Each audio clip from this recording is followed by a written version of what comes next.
Welcome, ladies and gentlemen. I am Light Liger, and you're watching the very first episode of Liger's Lounge, where we are exploring the latest news and stories in crypto and blockchain while I do some analysis on the side. And all the feedback regarding the series is much needed and appreciated, so make sure you leave a comment down below after watching and tell me how many news stories you want to be covered, how long the video should be, how often do you like to digest your crypto news weekly, daily, monthly. You let me know in the comments section. But let's get started with the very first news story, which is revolving around Ripple's new partnership.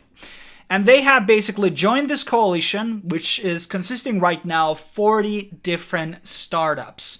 And this is an open payments coalition. So basically, if there is some type of a payment processor and they want to join in, they can do it freely. There's not type of a gatekeeping in this coalition where some member can prevent another member entering to the space. And now, basically, this coalition, which consists of Ripple and also other crypto firms such as BitGo and BitPay and Brave, have basically joined in to this thing called the Pay ID. And this is somewhat, similar to the unstoppable domains type of a thing. So here's a picture explaining to you how this works. And here in the picture you see Bitcoin, you have SEPA, you have Visa, and I think this is Alipay. And all of these payments are tunneled into a one registered name, which is $example.com. So basically you could have like a one domain, which is not even a registered domain, and get payments through that without the massive hoops and going through this and that. And this is something that is truly trying to compete with Swift. And Swift is something that exists in Europe, if you're familiar with European banks. So every time you send a bank payment, you need the IBAN, which is your personal bank account address, but you also need the SWIFT address, and that's the bank's own address. And that's how the SWIFT payments currently work, which is a very outdated system. And Ripple and the Pay ID is like one of those things that are basically eventually probably going to be replacing things like the SWIFT payments. And there's a lot of similar financial bank level type of things which are trying to basically replace the current system. And in terms of the price, Ripple, since this announcement, has gone down from 19 cents to 18 cents. And I don't think that this is going to be changing the price of Ripple. I mean, the problem still exists where the developers are dumping their coins to the market. And that is the reason why we'll never go back to that $3 valuation, among a lot of other problems. The other problem that I always had with Ripple is that the scene is very astroturfed. And astroturf is the opposite of grassroots movement. So everything is just, Ripple just keeps pumping money to people and make this very unorganic growth in the space, and it feels like I don't really it feels like all of these Ripple fans are bots or something, and it just doesn't seem that the crypto community is really behind Ripple in terms of what blockchain is truly about. And I think that's ultimately what's going to be one of the key things which is going to be preventing crypto becoming the coin. But let's move into our next story. We have some Asian stories in store now. And Cambodia is basically plotting to get this blockchain-based system in everyday markets. And here you can see a vendor here using the Cambodian, not using the Cambodian, using dollars in there. And there are probably a lot of these places, also in North Korea and other places, where they're accepting currencies which are not their own. And that usually tells a lot about their local economy and how things are going there. And usually, and here you can also see euros here. So they're not liking to use the currency because it's inflated or it's useless or whatever. And now they're basically doing this thing called Project Bagong. Hopefully I did some justice for the pronunciation. And this is going to be basically a quasi type of a digital currency as they describe it here. And it's going to be, backed by the Central Bank of Cambodia. And it doesn't really matter what this coin will perform. Will it be bad or good? It doesn't matter. But if the dollars and the euros are going to be out of the market, dollar's position as this sort of a reserve currency is fluctuating a lot. And I think that's going to be the very trend here. In a lot of countries, people are going to be using some type of a crypto alternative instead of the dollar because there's so many political elements tied into the dollar that they don't want to be part of. I don't want to be part of the dollar, and I don't really like the idea of government issued currencies. And yes, the central banks are part of the government in a one way, but I think this is the step that needs to happen before we go into that model where essentially we're just going to be going full crypto and the state will have no issuance over finance, or at least the currencies in the market. And that's how things should basically be. But it's a very big story, big thing for adoption. A lot of things are happening in Southeast Asia. Sadly, so many people are not reporting them on, but hopefully in this new series we can do that. Another story from overseas, we have this is a bit older story, but I just recently found about it. So an African fintech company is now enabling electricity and data purchases with Bitcoin SV. And that's pretty big, that you have that's where you need a crypto the most, paying the bills and using it on grocery stores. Right now we have so many different cards that we can use, Virex, which I have personally. We have also the MCO card. I mean, there's like probably 20, 30 these coins that have, already card partnerships. But not many of them basically allow you to pay your bills, your electricity, your phone, your internet, and your rent.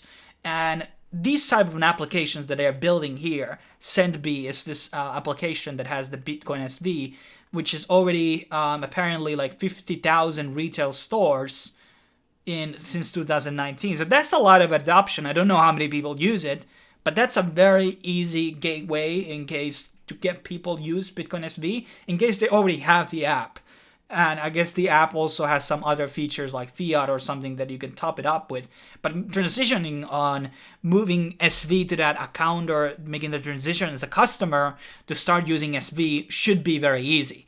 So I think this is definitely, I'm always very big on the retail type of stuff instead of the financial things, because the financial things, in my opinion, don't really make a lot of things move. It's really the little people who are kind of like moving the needle closer to the goal, so to speak, with these everyday transactions, and then they talk about it, and then the media, the culture gets involved with arts and crafts and fashion, and all of these things will eventually integrate, and that starts with these type of things. And our next story is also in Asia, regarding, well, this is kind of like a two-part story. So basically, the Bank of Thailand is also issuing digital currency now, and they have now also corporates in this trial right now, and this is currently, the CBDC, which Euro is also doing. A lot of countries are looking into it. Korea is also looking into it. Japan is on the way. China is on the way. And there's also probably maybe in other countries, which I'm forgetting right now. And this also seems a very prominent type of a thing. Bangkok has already a lot of places where you can use crypto. They all already have Zcoin. And Zcoin is in, I can't remember the app's name right now, but it's already established there. And there's millions of users who use that app already. So crypto, there is like a place, some type of province in middle of Thailand where a lot of billionaires and millionaires are going in crypto. And it's going to be one of those first countries which are going to be part of the crypto revolution in Asia, and Asia is moving so much faster than the West, and I think West will be fucking wrecked because of that. So it's a very interesting story and very good development for crypto adoption. Our next story is regarding Tillits, which is announcing a new token based on Barcelona, and Barcelona FC is basically the third, or in some different metrics, is top 3 soccer club in the world. And Chile's already did, and this is happening tomorrow. And it's going to be selling these tokens 48 hours, and it's going to be $2. And they already did one for Juventus and Paris Saint-Germain, that one I actually know, and probably some esports clubs as well, apparently. And these are going to be, well, I think it's going to be a good investment. If you buy it on 2, you're probably going to be getting a bit more than that, maybe $4 after a while. I see a lot of potential with these because this is a different type of economy with sports fan and gambling and all that stuff. And there's a lot of these, there's going to be a lot more of these. So Real Madrid, which is basically the biggest one, or is it, what's the other one, the British one? I can't remember right now. But there's, this is big. This is big. I mean, Americans probably don't know much about soccer, but this is big. So it's, in terms of price, I would probably participate on the ICO or the flash sale. I don't know where it's going to be happening. You can read more about it in the article. But I'm going to be betting that you're going to be getting a nice return for that money, because it's going to be a flash sale and it's going to be selling probably in 24 hours. And people who left out or didn't get any, they want to be paying a bit more of that. So there's a lot of net worth on these football clubs. And, that's really only really reason where you should be buying it. So it's also big for the adoption. I think sports gambling and sports clubs being part of it are going to be pushing out the envelope. And as our last story, we have Ghost by John McAfee, which is, I remember this being a Syscoin fork. I could be wrong. No, it's actually a PIVX fork. So this is going to be a Masternode coin. It currently is operating on Ethereum as an ERC20 token, and there will be a mainnet swap.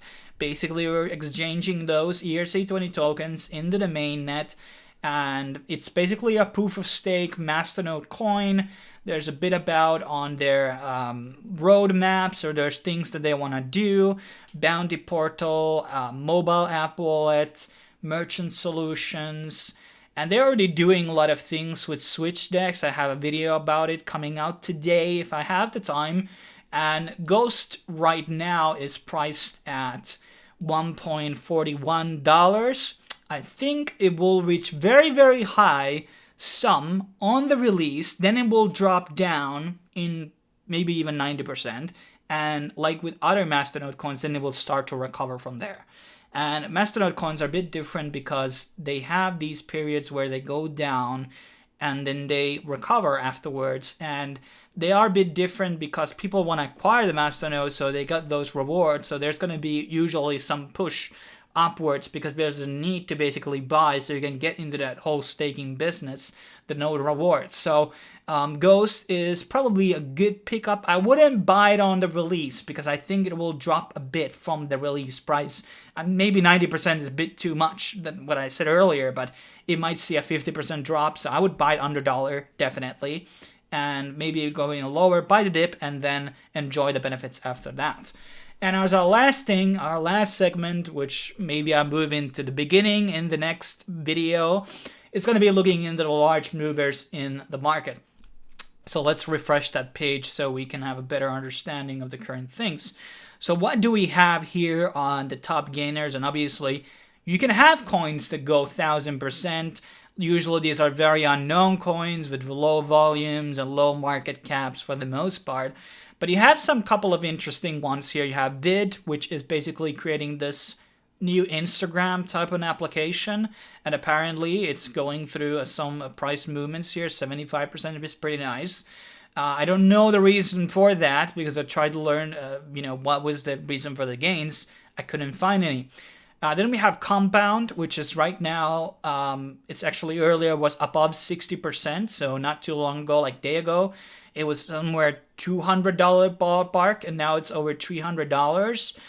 It might be a bit overvalued right now, so I would be careful on buying. But I think it might even go over $400 in the next 48 hours. And Compound has now become the biggest DeFi player in the space by a locked amount of funds and above MakerDAO now. So that's kind of interesting development that has happened with Compound.